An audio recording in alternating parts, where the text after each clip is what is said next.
लिखो।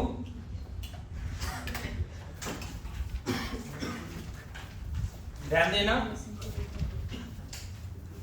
अब मैं बताऊं, ये उतना ज्यादा ये डिजर्व भी नहीं करता है, छोटा सा टॉपिक है ना।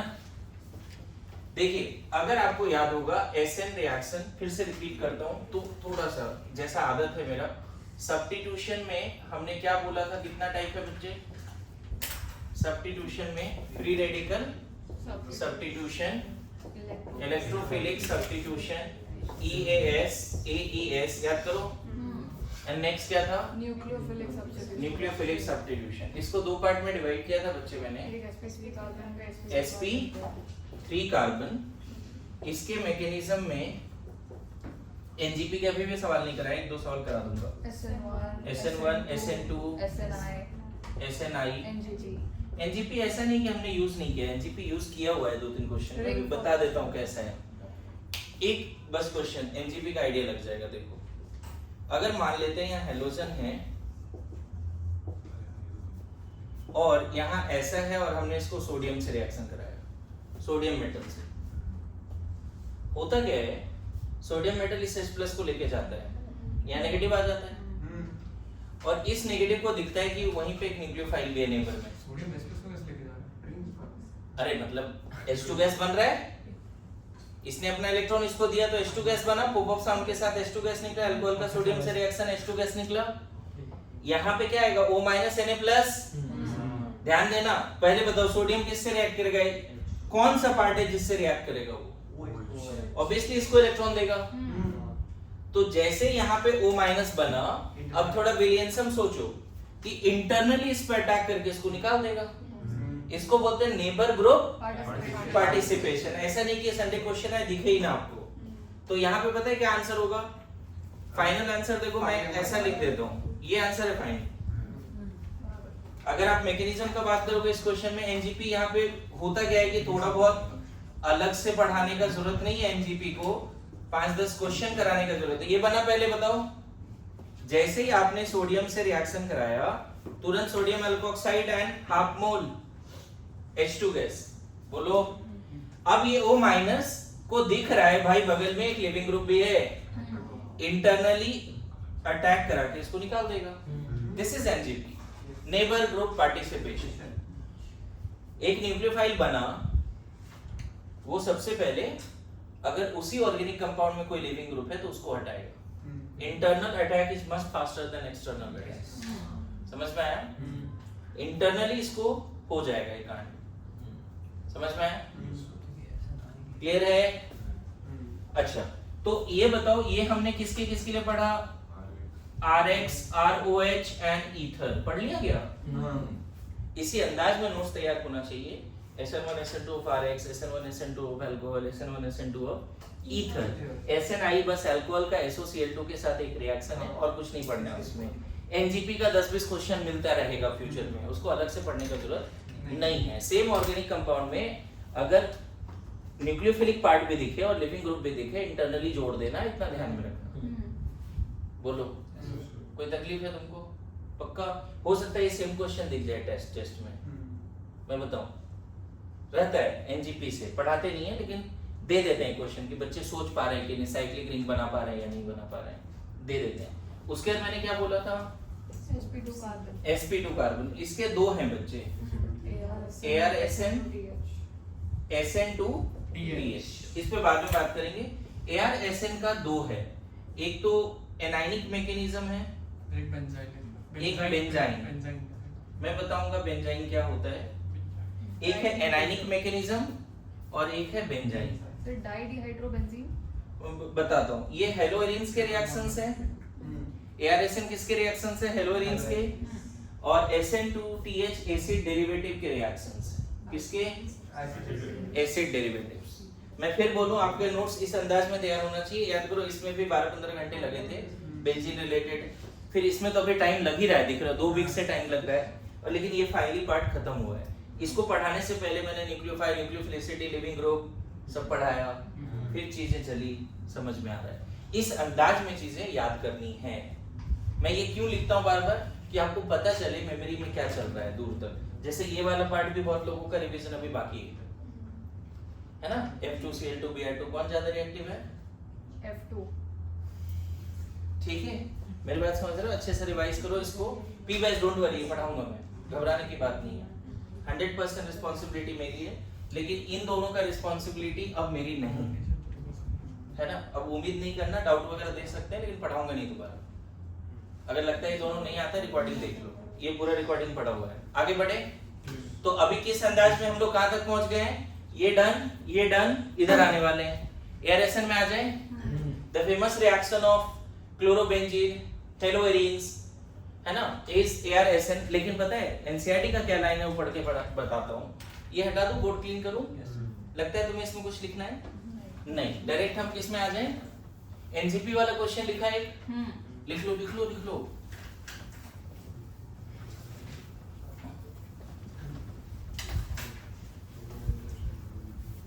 लिख लेना, ज्यादा टाइम नहीं है इसमें। देखो एनसीईआरटी क्या लिख रहा है बच्चे, कि अल्काइल हैलाइड और एराइल हैलाइड, यहां न्यूक्लियोफाइल अगर डालोगे तो बहुत जल्दी एसएन हो जाएगा। यहां न्यूक्लियोफाइल डालोगे जल्दी कुछ नहीं होगा। एनसीईआरटी ये बोलता है, एनसीईआरटी का लाइन है, और ये मतलब ऑर्गेनिक केमिस्ट्री का जनरल फंडा है। अगर हैलोजन sp3 कार्बन पे जुड़ा है तो वो हैलोजन बेस्ट लिविंग ग्रुप है, लेकिन sp2 या sp से जुड़ा है तो वो अच्छा लिविंग ग्रुप नहीं है। एनसीईआरटी ने क्या लिखा है मैं एक बार पढ़ के सुनाता हूँ। 2 पेज का थ्योरी है, सबने पढ़ा होगा, शायद तैयारी किया होगा, नहीं किया तो अभी कर लेते हैं। एनसीईआरटी का लाइन ये है बच्चे, हाँ एनसीईआरटी यहाँ पे लिख रहा है, ये बोर्ड एग्जाम का भी इंपॉर्टेंट क्वेश्चन है। लिख रहा है aryl halides are extremely less reactive towards nucleophilic substitution. क्या वर्ड है? एक्सट्रीमली। बोल रहा है this is because of this following reasons. पहला रीजन बोला है क्यों ये एक्सट्रीमली लेस रिएक्टिव है। एक्सट्रीमली लेस रिएक्टिव, पहला रीजन बोला है कि अल्काइल हैलाइड में डबल बॉन्ड कैरेक्टर है ड्यू टू रेजोनेंस। यहाँ पे रेजोनेंस करके भी दिखाया है। अल्काइल हैलाइड में डबल बॉन्ड कैरेक्टर है, एराइल हैलाइड में, सॉरी, एराइल हैलाइड में डबल बॉन्ड कैरेक्टर है। दूसरा बोल रहा है यहाँ पे कार्बन हैलोजन बॉन्ड sp2p से बना है, sp2p से बना है। तो यहाँ पे ना एक डेटा भी लिखा है। डेटा ये है कि कार्बन क्लोरीन बॉन्ड का जो बॉन्ड लेंथ है क्लोरोबेंजीन में वो 169 है, और अगर sp3 कार्बन का कार्बन क्लोरीन बॉन्ड है तो 177 है। ये पिकोमीटर में है, समझ गए? तो बताओ बॉन्ड लेंथ यहाँ पे कैसा ओवरलैपिंग है? sp3p। अगर आपसे पूछे अल्काइल हैलाइड एसिड रिएक्शन क्यों देता है पहले, तो बोलना कि वहां डबल बॉन्ड कैरेक्टर नहीं है, बॉन्ड लेंथ भी ज्यादा है, और कार्बन sp3 से जुड़ा है, वो उसको हटने के बाद कार्बोकेटाइन भी ठीक ठाक बन सकता है, और नहीं बने तो SN2 से बोलेगा ट्रांजिशन स्टेट के थ्रू। यहाँ पे ट्रांजिशन स्टेट बनने में भी दिक्कत आती है। यहाँ पे अगर तुम गलती से ये वाला कार्बोकेटाइन बना दिए तो हाईली अनस्टेबल हो गया ना। ये कार्बोकेटाइन तब भी ठीक है, ये जल्दी बनाओगे क्या? नहीं। तो सब रीजन बारी बारी से लिखा है। बोल रहा है instability of phenyl cation. In case of haloarenes, the phenyl cation formed as a result of self ionization, which will not be stabilized by resonance. ध्यान रखना, इस कार्बोकेटाइन को रेजोनेंस की स्टेबिलिटी नहीं है। कुछ लोग यहाँ रेजोनेंस करा लेते हैं, है ना, इस तरह का बना देते हैं और फिर यहाँ पे रेजोनेंस करा देते हैं। ऐसा रिंग पे प्लस है रेजोनेंस, रिंग पे माइनस है तो भी रेजोनेंस नहीं होगा। रिंग पे प्लस माइनस है ना, तो सिर्फ इंडक्टिव से आंसर करके आना है। ठीक है, वो बेंजाइन मैकेनिज्म में बताऊंगा। एक और इंपॉर्टेंट बात बोल रहा है, हमने इलेक्ट्रोफिलिक सब्स्टिट्यूशन पढ़ा है, chlorobenzene is more reactive towards electrophile और न्यूक्लियोफाइल।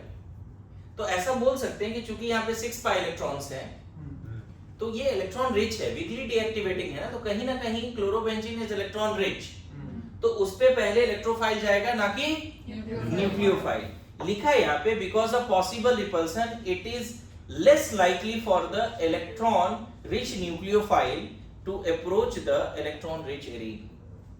मतलब ऐसे भी इसके पास न्यूक्लियोफाइल जल्दी नहीं जाना चाहता है, तो आपको एनसीईआरटी के लाइन के हिसाब से पांचों रिएक्शन और एकदम तैयारी कर लेना है। बोर्ड एग्जाम के लिए क्वेश्चन फेमस है, लेकिन ये एनसीईआरटी में हेलोअल्केन हेलोरीन में एआरएसएन यहाँ पे है, रिएक्शंस ऑफ हेलोरीन, यहाँ पे हेलोरीन लास्ट का जो है ना डीडीटी, और उससे पहले वाला जहाँ पे वो क्वेश्चन था although chlorine is withdrawing but ortho para directing, उससे पहले वाला लाइन है ना, लास्ट का जो कंपाउंड है ना इंपॉर्टेंट कंपाउंड, उससे 3-4 पेज पहले आ जाओ, reactions of haloarene, reactions of haloarene. ये एग्जैक्ट अच्छे से क्वेश्चन तैयार करना कि aryl halides are extremely less reactive for nucleophilic substitution, why? तो मैंने देखो 4-5 रीजन तो यहाँ लिख भी दिया, बता भी रहा हूं मैं चीजें। आप ऐसे समझो कि SN reaction SN1 SN2 sp3 carbon का रिएक्शन है, अगर हेलोजन sp2 से जुड़ा है तो वहां SN1 SN2 तो भूल ही जाओगे। समझ में आ रहा है? Why aryl halides are extremely less reactive for, ये घर पे लिखना, एक पे छोड़ो, इसका रीजन लिखना, अभी मैं नहीं लिखा रहा हूँ, मैं थोड़ा आगे बढ़ता हूँ जल्दी से। Why aryl halides are extremely less reactive? तो 4-5 रीजन एनसीईआरटी से देख के लिख लेंगे। बोलो, पहला रीजन बता दिया, फिनाइल कार्बोकेटाइन नहीं बन सकता, बॉन्ड लेंथ कम है, डबल बॉन्ड कैरेक्टर है, एराइल हैलाइड्स पे न्यूक्लियोफाइल जल्दी नहीं जाएगा बिकॉज़ ऑफ रिपल्सन। बैठ जाओ। एराइल हैलाइड्स पे न्यूक्लियोफाइल नहीं जाएगा बिकॉज़ ऑफ प्रोबेबल रिपल्सन। बोलो, यहां तक ओके है? बोलिए।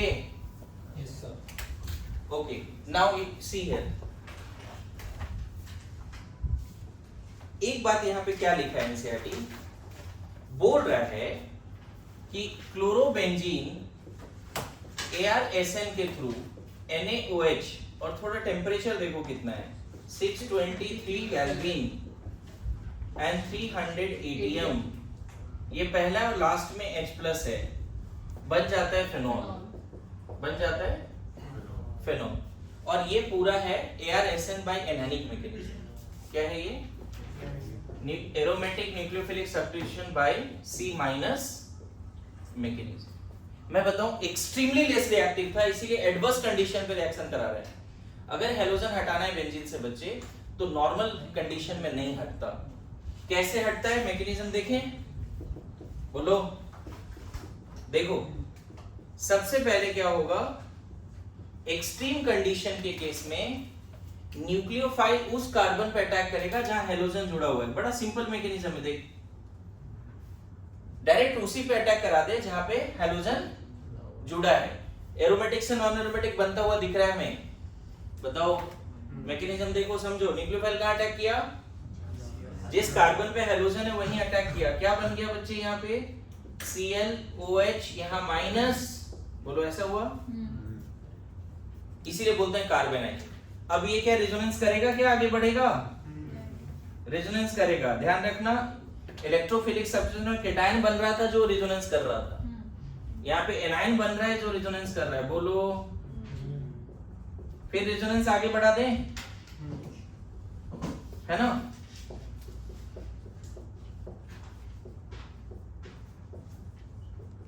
देखो ऐसा हुआ। इनफैक्ट यहाँ पे रेजोनेंस हाइब्रिड जो होगा उसमें डबल बॉन्ड कैरेक्टर ऐसे दिखाओ, ClOH, del negative del negative del negative, ये है resonance hybrid. Carbocation electrophilic substitution में वहां प्लस था, पता है? इसको तुम ऐसे भी लिख सकते थे कि ओवरऑल नेगेटिव चार्ज यहाँ पे दिखा दो, यहाँ नेगेटिव ClOH, ये भी। This is the resonance hybrid of reaction intermediate. मेरी बात समझना, इतना सिंपल है इसकी मैकेनिज्म। जिस कार्बन पे हेलोजन है वहीं OH बनाओ, कार्बोकेटाइन बनाओ, कार्बेनाइन बनाओ, रेजोनेंस करो। लास्ट स्टेप देखो कितना सिंपल है। एक मिनट, ये तुम्हारा RDS है बच्चे, ये क्या है? RDS है, समझे? लास्ट स्टेप में क्या होने वाला है देखो, जो यहाँ नेगेटिव था OH Cl, गौर कर इधर उधर भी मत देख, यहाँ देख, जो नेगेटिव आया है उस कार्बन पे, हीट के प्रेजेंस में ये वापस होके अब OH को नहीं निकाल के किसको निकाल देगा? OH को नहीं निकाल के किसको निकाल देगा? Cl को। बस यही तो है मैकेनिज्म। आया समझ में? बोलो, इसीलिए मैंने क्या लिखा है? ArSN by carbonylic mechanism. अब इसमें जो की पॉइंट्स हैं, है ना, की पॉइंट सिंपल ये है कि एनायन जितना ज्यादा स्टेबल होगा एआरएसएन उतना फास्ट होगा। एनायन जितना ज्यादा स्टेबल होगा एआरएसएन उतना फास्ट होगा। मेरी बात समझ रहे हो? अब बताओ इस एनायन की स्टेबिलिटी के लिए नहीं लगता है कि क्लोरीन के रिस्पेक्ट में नेगेटिव कहाँ जा रहा है? ऑर्थो पैरा पे। क्लोरोबेंजीन के रिस्पेक्ट में नेगेटिव कहाँ जा रहा है?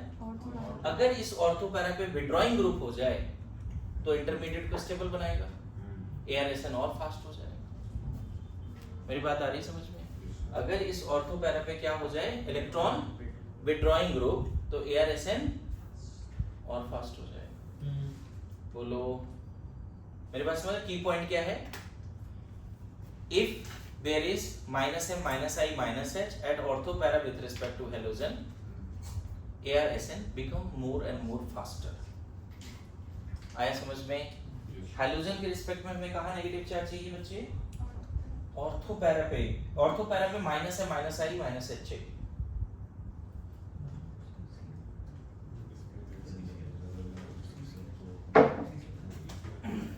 बोलो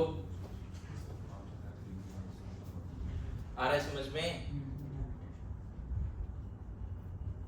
और एनसीईआरटी का जो पूरा रिएक्शन है ना, देखो इसमें ना एनसीईआरटी इतना कहाँ लिखता है, देख लो कितना सारा स्ट्रक्चर बना के लिखा है। यहाँ पे क्वेश्चन भी है, can you think why NO2 at ortho para will affect the rate not at Meta?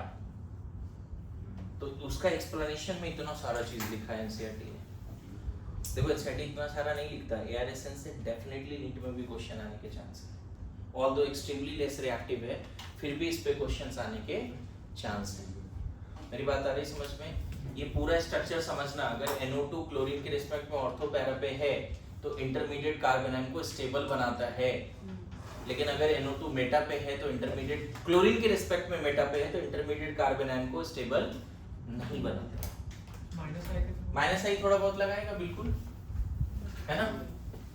पता है यहाँ पे एक चीज क्या लिखा है कि क्लोरोबेंजीन के केस में क्या देखा कंडीशन तुमने? NaOH, इसी को डाउज प्रोसेस बोलते हैं। 623 केल्विन 300 ATM फिर H+। कितना ड्रास्टिक कंडीशन था बताओ, तब OH आया। लेकिन एनसीईआरटी बोल रहा है कि अगर एक NO2 जोड़ दें, एक NO2 जोड़ दिया तो पता है अब जब यहाँ पे OH माइनस आएगा तो यहाँ नेगेटिव आएगा। कहीं ना कहीं नेगेटिव जैसे यहाँ पहुंचेगा NO2 उसको स्टेबलाइज कर देगा। तो यहाँ पे कंडीशन देखो, NaOH तो लिखा है बच्चे, प्रेशर हटा दिया 443 केल्विन है एंड लास्ट में H+। क्लोरीन हटा के क्या लगा दोगे? ध्यान रखना NO2 नहीं हटेगा, हैलोजन सा लिविंग ग्रुप नॉट NO2। एक चीज और क्या लिखा है क्वेश्चन में, ये हटा सकते हैं क्या इधर? बोलो कार्बोनाइनिक मैकेनिज्म समझ में आ रहा है? देखिए अगर दो NO2 है क्लोरीन के रिस्पेक्ट में ऑर्थो पैरा पे, पता है कंडीशन क्या हो चुका है एनसीईआरटी के हिसाब से? NaOH लिया है और यहाँ पे 368 केल्विन है, बॉइलिंग पॉइंट ऑफ वाटर से भी कम हो गया। क्यों ऐसा हुआ बताओ? OH माइनस जब यहाँ अटैक करेगा यहाँ नेगेटिव आएगा, NO2 स्टेबल बनाएगा, फिर नेगेटिव यहाँ पहुंचेगा NO2 स्टेबल बनाएगा, और फाइनली क्लोरीन को हटा के क्या लगा दोगे वहां पे? बोलो क्लोरीन को हटा के क्या लगा दोगे, है ना?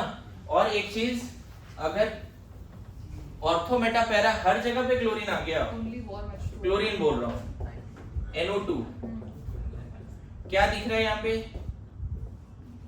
NaOH। पता है NaOH भी लेने का जरूरत है, एनसीईआरटी बोल रहे हैं यहाँ पे वार्म वाटर ले लो।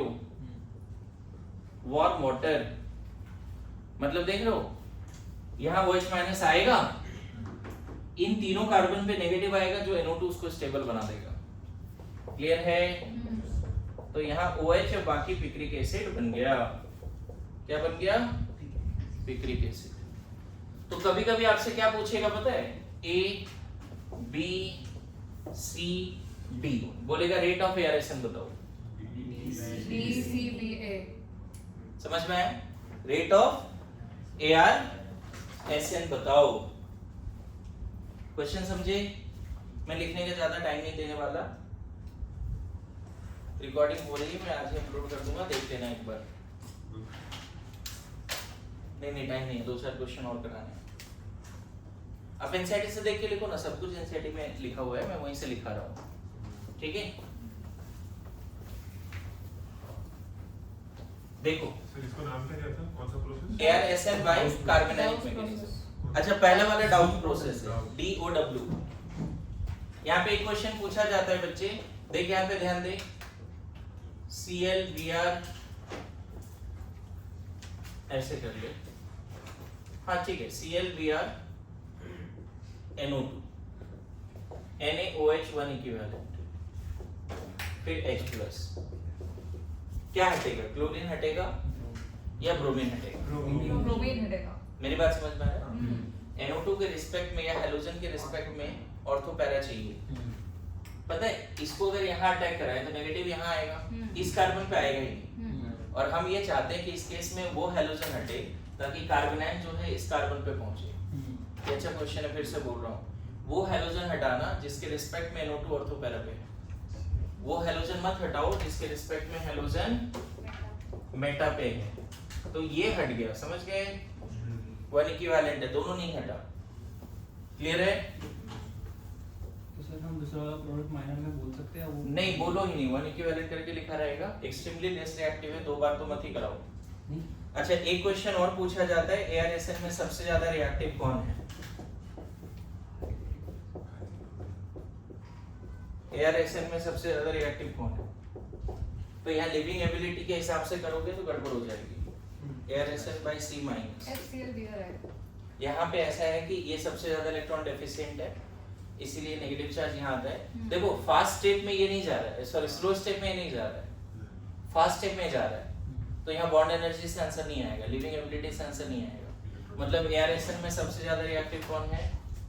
फ्लोरोबेंजीन, फॉलोड बाय ARSN में सबसे ज्यादा रिएक्टिव कौन है? फ्लोरोबेंजीन। ये अच्छा क्वेश्चन है, समझ में आया? बोलो थैंक यू सो मच। अब आप लोग ठीक है।